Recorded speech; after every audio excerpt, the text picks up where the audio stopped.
chapter fifth sum square root of 1 plus cos theta by 1 minus cos theta equal to cosecant theta plus cot theta என்பதை நிரூபிக்கவும். Left சைடில் என்ன கொடுத்துருக்காங்கன்னு பார்த்துருங்க.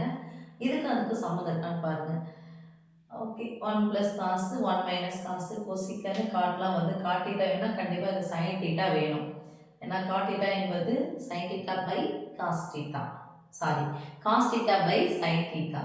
cosecant theta என்பது sin thetaவின் தலைகீழி cosecant theta. அப்போ உங்க sin இங்க வந்தே ஆகணும்.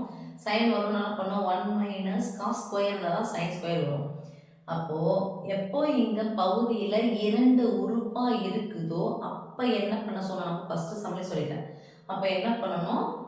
சாரி செகண்ட் சம்ல சொல்ல நினைக்கிறேன். இரண்டு உறுப்பா இருக்கும்போது அதே உறுப்பை வந்து மாற்றக்கூடாது. பட் இரண்டாவது உறுப்பினுடைய குறியை மாற்றி மேலே கீழே பெருக்கணும். அப்போ மேலே கீழே பெருக்கினா மதிப்பு என்ன பண்ணாது? மாறாது. பெருக்கினா என்ன பண்ணணும்? பகுத்தணும். அந்த மேலே கீழே பெருக்கினா மேலே பெருக்கணும், கீழே பெருக்கணும். அதான் தொகுதி பை பகுதி. என்ன ஆகிடும்? கேன்சல் ஆகிடும். மதிப்பு வந்து மாறாது. ஸோ போட்டுக்கலாம். Equal to square root of 1 plus cos theta by 1 minus cos theta. இந்த வகுத்தலுக்கு நேரம் என்ன போட சொன்னோம்? பைக்கு நேரம் பெருக்கல் போட சொல்லியாச்சு. இந்த என்ன அப்படியே எழுதுங்க. 1 minus என்ன போட போகிறோம்? plus. So 1 plus cos theta by 1 plus cos theta.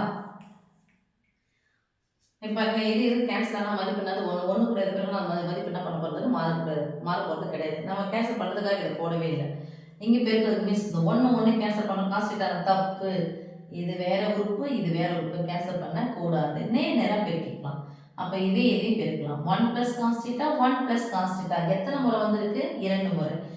a into a என்னன்னு சொல்லுவோம்? a ன் அடுக்கு 1 a ன் அடுக்கு 1ஐயும் பெருக்கினா என்ன கிடைக்கும்? a ன் அடுக்கு 2.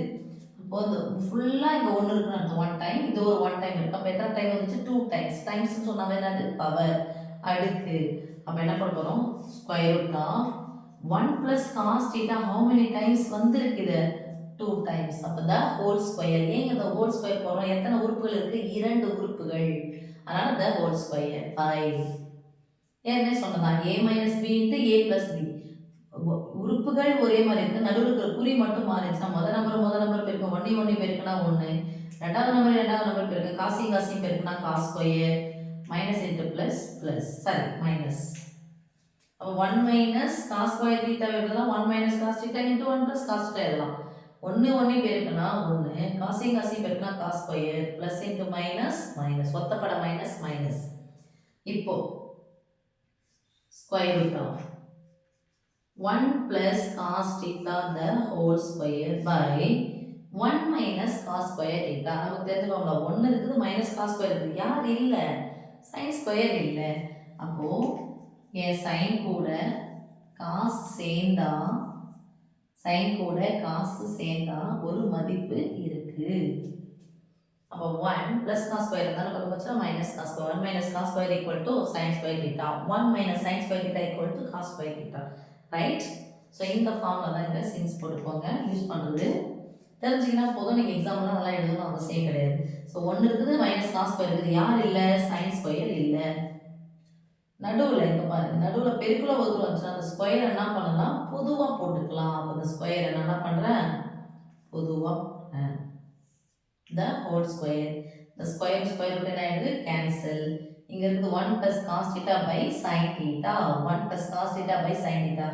கீழே ஒரே ஒரு உறுப்பு, இந்த மேலே எத்தனை உறுப்பு இருந்தாலும் அந்த ஒரு உறுப்பானது, ஒரு பகுதியானது மேலே இருக்க எல்லாத்துக்கும் சொந்தம். தனித்தனியாக பிரித்து போடலாம்.